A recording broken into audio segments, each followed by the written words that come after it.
Welcome to Subramani. Somebody asked me to make some very basic videos on how to create wealth in the long run. So I said basically there are only two, three blocks to creating wealth. One is earn well. There is nothing which any influencer is going to be able to help you to how to earn more. I mean, you can learn it on your own, but you have to learn it. You have to do it.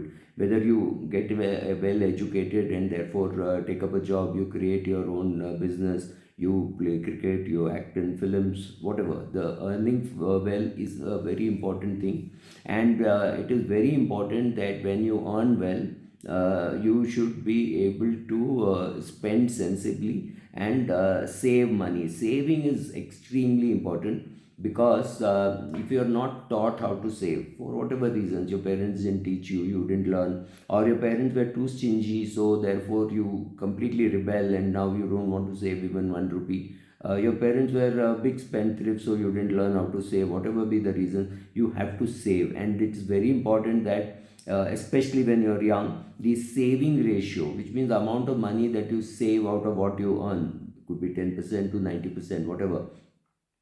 Improving that is the most important thing. There are enough videos available how to live life frugally, etc. I am not getting into that, but let me tell you that living frugally has an advantage because there is more money that you can save, which you are going to invest, right? So these are the building blocks to say in wealth creation. So first is to earn well, second is to save well. It is important to save simply because you look at it this way. Saving well, living frugally is the best, one of the easiest ways, one of the best ways to financial independence. I'm not talking about retirement, I'm talking about financial independence. Once you're financially independent, you can do whatever work you want to do. You can do your current job, you can do something else, you can start your own business, you can take up something which you enjoy doing, right? You can do whatever you want. So financial independence is what most of us should be aiming for. Some of us may have got it, some of us may be on the path. So earn well, save well, handle your risks, right? So whether it is medical insurance risk or losing your job risk or any of those risks, handle the risks well, and then also start investing the money. The fourth most important thing is asset allocation. So earn well, save well, handle your risks, and then do your asset allocation, which means you should know where you're investing. Money that you require 2 years later, 3 years later, has to be in debt funds, maybe short-term debt funds, not even long-term debt funds, right? So maybe bank deposits, because they're now treated more or less the same. Sorry. So when you do all that, these are the three four blocks to wealth creation, right? So wealth creation in the long run. So I'm not getting into how to earn wealth. That is your job, right? It's not that I can do anything. But yes, the normal 99% route is study well, take up a good job, you learn well, right?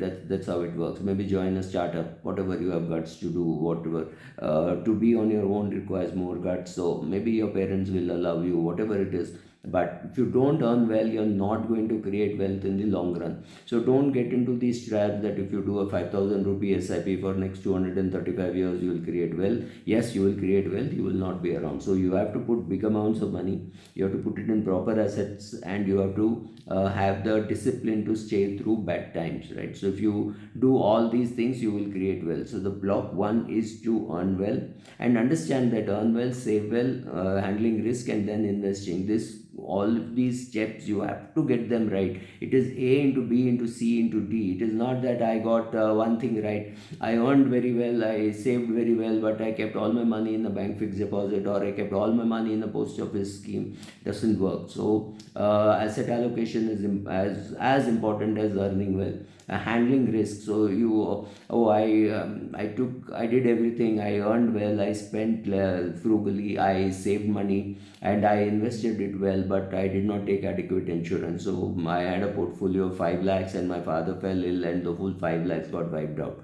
That doesn't help. So you have to handle risk, which could be medical insurance, and in case of young people, obviously life insurance also, because if you were to die without providing for your family, and then the family would be on the road. So again, you did three things right: A into B into C into D, out of which C turned out to be 0. So remember, it is A into B into C into D. You have to get all of them right. All of them are a positive number. The one of those things is not handled, you could be completely wiped out. Of course, there would be people who said, who did not take care of risk and nothing happened to them, right? A 32-year-old who did not take term insurance, did not take medical insurance, but till 55 he did not have a medical emergency, he did not never needed a term, he was still alive and doing well. So not handling risk is perhaps possible that the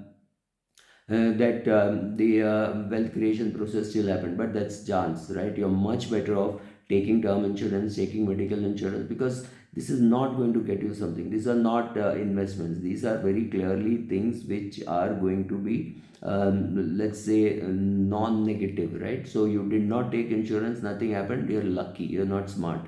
You took in medical insurance, you paid for some small thing, a fracture here, a fracture there, some stomach ailment which required 1 day admission to the hospital. All those things got paid for. If it had not been paid for, it would have still been okay, because your cash flow was good enough to take care of it. That's again fine. But if there is something major, right? So if then, and you didn't have money, or it came at a time when the market was down, so which means you had to sell good shares or good mutual fund units to fund it, right? So those things. So ensure all these things happen. Ensure that you are at a savings ratio that you are happy with, right? I may say it should be 90%. So a girl or a boy staying with parents who are earning well and paying for all their vacations, all their Swiggy and Zomato and all those things, Ola, Uber, Swiggy, Zomato, everything goes to father's account, which means they don't learn how to live on the level which they are earning. Maybe they are earning very little. Maybe they are some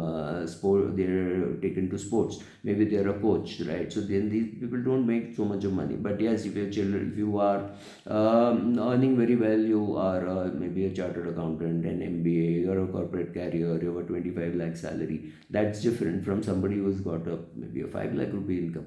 Then it is important for you to teach your children to go out, live on their own, because they have to find the standard of living which they deserve on their income.